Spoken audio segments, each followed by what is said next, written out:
जय हिंद दोस्तों। महात्मा ज्योतिबा फुले रोहिलखंड विश्वविद्यालय में बीए 6 सेमेस्टर में इतिहास यानी कि हिस्ट्री की परीक्षा होने वाली है। पेपर का नाम है socio cultural and economic history of India 1700 से 1900 एडी। ठीक है, तो अगर आपकी भी परीक्षा है तो परीक्षा से पहले इस वीडियो को देख के जाना, क्योंकि ये वीडियो देख के जाने से आपको पेपर में बहुत ज़्यादा हेल्प मिलेगा। तो आइए प्रश्नों को देखते हैं जो कि परीक्षा के दृष्टिकोण से बहुत ज़्यादा महत्वपूर्ण है। पहला क्वेश्चन है, एशियाटिक सोसाइटी ऑफ बंगाल 1784 की स्थापना किसने की थी?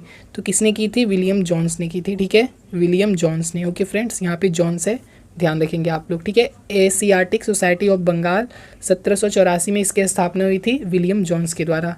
नेक्स्ट क्वेश्चन देखते हैं क्या है। नेक्स्ट क्वेश्चन है कि ब्रह्म समाज की स्थापना 1828 ईस्वी में हुई थी, किसके द्वारा की गई थी? तो ब्रह्म समाज की स्थापना राजा राम मोहन के द्वारा की गई थी। ऑप्शन तीसरा जो है बिल्कुल सही उत्तर है।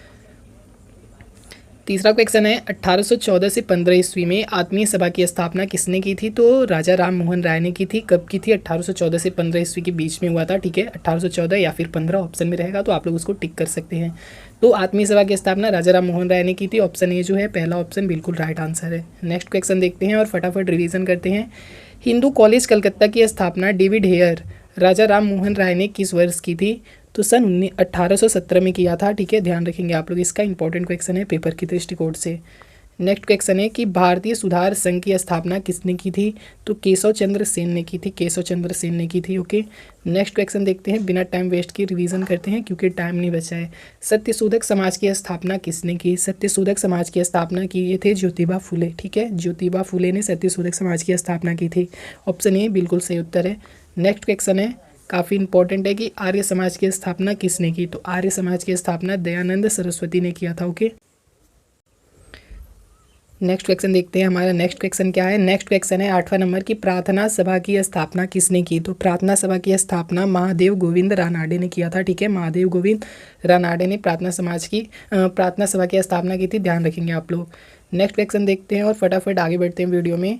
ईस्ट इंडिया एसोसिएशन लंदन 1866 में किसने किया था? तो दादा भाई नौरोजी ने किया था। ठीक है, दादा भाई नौरोजी ने। काफ़ी इंपॉर्टेंट है ये, ध्यान रखना आप लोग। ठीक है, नेक्स्ट क्वेश्चन है 10 नंबर प्रश्न है हमारा आज का कि थियोसॉफिकल सोसाइटी की स्थापना कहाँ की गई थी?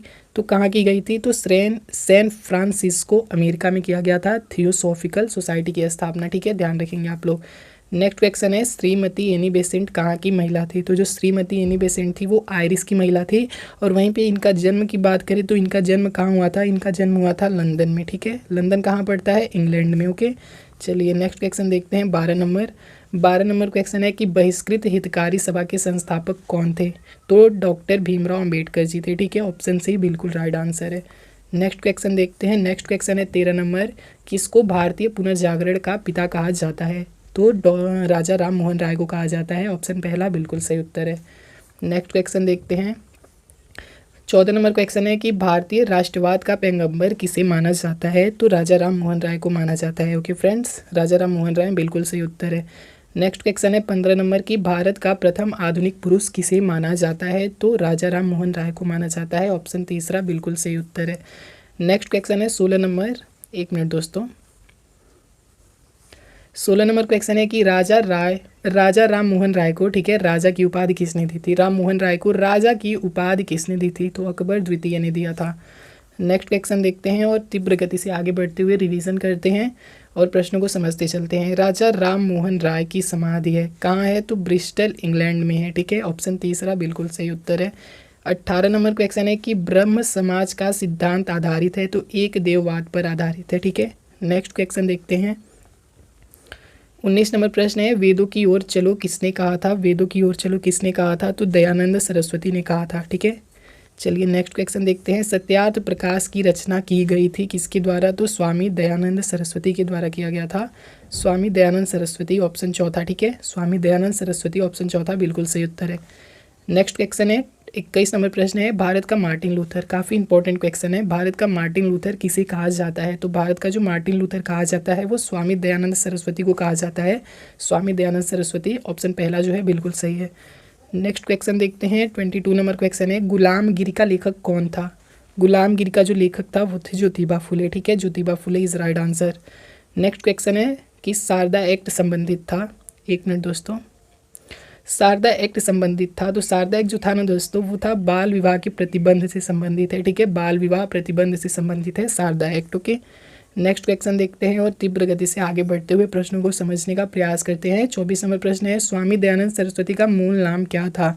स्वामी दयानंद सरस्वती का जो मूल नाम था वो था मूल शंकर, ठीक है, ध्यान रखेंगे आप लोग, इंपॉर्टेंट है ये। ओके, नेक्स्ट क्वेश्चन है 25 नंबर की, आर्य समाज किसके विरुद्ध है? तो आर्य समाज जो है ना दोस्तों वो धार्मिक अनुष्ठान और मूर्ति पूजा के विरुद्ध है। ओके, नेक्स्ट क्वेश्चन देखते हैं 26 नंबर की, स्वामी विवेकानंद का मूल नाम क्या था? तो स्वामी विवेकानंद का जो मूल नाम था वो था नरेंद्र नाथ दत्त। ओके, नरेंद्र नाथ दत्त, याद कर लो, इंपॉर्टेंट है।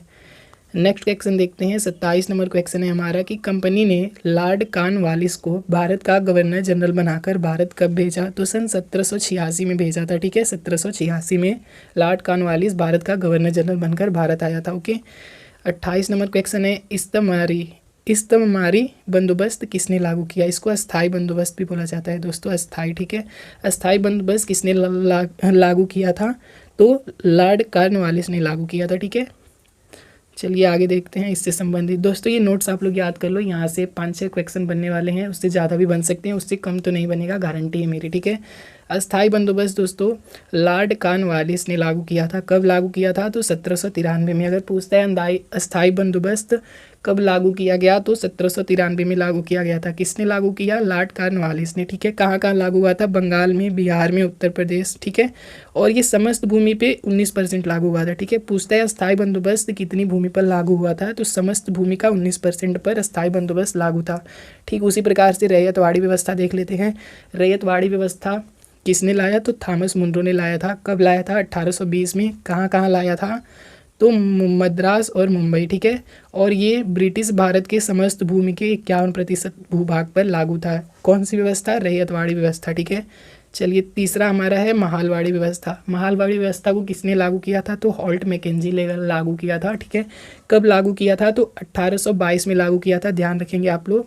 कहाँ कहाँ लागू किया था? उत्तर प्रदेश, मध्य प्रांत और पंजाब में, ठीक है। और जो हॉल्ट मैकेंजी ने महालवाड़ी व्यवस्था लागू किया था वो ब्रिटिश भूभाग के समस्त भूमि पर कितना था? 30% था, ठीक है, ध्यान रखेंगे आप लोग।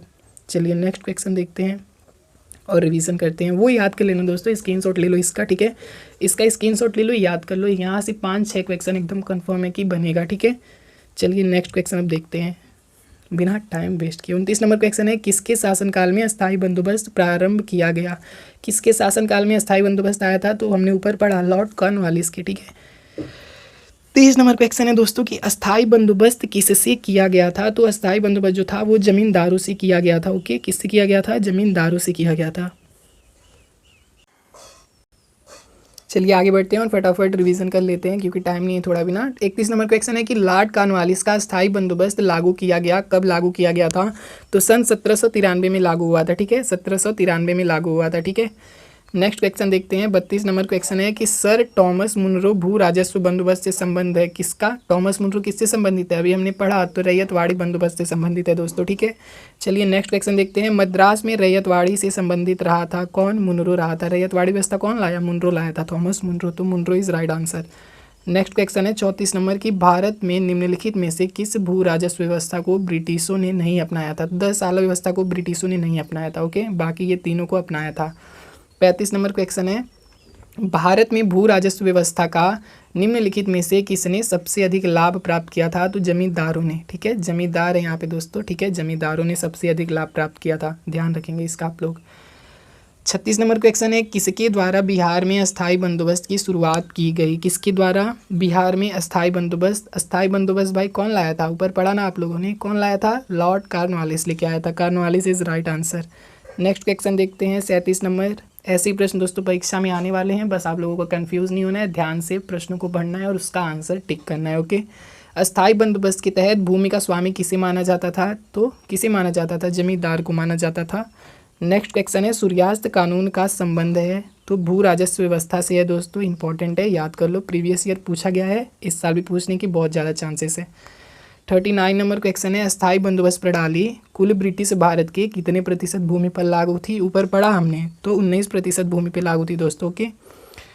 40 नंबर क्वेश्चन है, अस्थाई बंदोबस्त प्रणाली के तहत भू राजस्व में सरकार का हिस्सा था? सरकार का हिस्सा पूछ रहा है तो दोस्तों तो 10/11 हिस्सा सरकार का होता था, ठीक है। नेक्स्ट क्वेश्चन है 41 नंबर प्रश्न है कि निम्नलिखित में से किस जगह स्थायी बंदोबस्त प्रणाली लागू नहीं थी। तो मद्रास में नहीं थी क्योंकि मद्रास में रैयतवाड़ी बंदोबस्त लागू हुआ था, ठीक है। नेक्स्ट क्वेश्चन देखते हैं महाल का शाब्दिक अर्थ क्या होता है। तो मेरे हिसाब से दोस्तों जागीर और गांव, ठीक है, और वह दोनों जो है वो महाल शब्द का अर्थ है, ठीक है। ऑप्शन में अगर गांव रहेगा तो आप लोग गांव को टिक करना, जागीर रहेगा जागीर को टिक करना। यहाँ पे और वह ऑप्शन सी बिल्कुल सही उत्तर है। नेक्स्ट क्वेश्चन है 43 नंबर की महालवाड़ी पद्धति का जन्मदाता किसे माना जाता है। महालवाड़ी का जो जन्मदाता है वो है हॉल्ट मैकेंजी, ठीक है। ऑप्शन दूसरा बिल्कुल सही है। नेक्स्ट क्वेश्चन है महालवाड़ी व्यवस्था लागू की गई। महालवाड़ी व्यवस्था कहाँ लागू की गई। तो कहाँ लागू की गई थी, तो संयुक्त प्रांत और मध्य प्रांत और पंजाब प्रांत, उपयुक्त सभी जगहों पे महालवाड़ी व्यवस्था लागू किया गया था, ठीक है। नेक्स्ट क्वेश्चन है 45 नंबर की ब्रिटिश भारत में पंचवर्षीय बंदोबस्त किसने लागू किया था। काफ़ी ज़्यादा इंपॉर्टेंट है, वॉरेन हेस्टिंग ने किया था। मोस्ट इंपॉर्टेंट है ये दोस्तों, ठीक है, मोस्ट इंपॉर्टेंट है ये। चलिए नेक्स्ट क्वेश्चन देखते हैं भारतीय कृषि का वाणिज्यीकरण कब हुआ था। तो 19वीं शताब्दी के उत्तरार्ध में हुआ था। नेक्स्ट क्वेश्चन है 47 नंबर की वाणिज्यीकरण का सर्वाधिक प्रभाव पड़ा। तो चाय की खेती पर और रबड़ की खेती पर, और वह दोनों, ऑप्शन सी जो है बिल्कुल सही है। 48 नंबर क्वेश्चन है हमारा निम्नलिखित में किसके उत्पादन के लिए अंग्रेजों ने भारतीयों को मजबूर किया था। तो नील और अफीम दोनों की खेती के लिए भारतीयों को मजबूर किया जाता था। 49 नंबर क्वेश्चन है कि कृषि के वाणिज्यीकरण के तहत उत्पादन बढ़ा। तो उपर्युक्त सभी का उत्पादन बढ़ा था। 50 नंबर क्वेश्चन है और हमारा लास्ट क्वेश्चन है भारत से अफीम निर्यात होता था कहाँ, चीन में। ओके दोस्तों, तो हमने 50 बहुत ही इंपॉर्टेंट क्वेश्चन को कवर किया है, ठीक है। इसका पार्ट 2 भी ला देंगे दोस्तों, जिसका लिंक आपको डिस्क्रिप्शन में मिल जाएगा, ठीक है। तो पार्ट 2 देख लो। ये वीडियो तो आप लोगों ने देख ही लिया, ठीक है। होप वीडियो यूज़फुल रहा होगा। तो मिलते हैं पार्ट 2 में, तब तक के लिए जय हिंद, वंदे मातरम।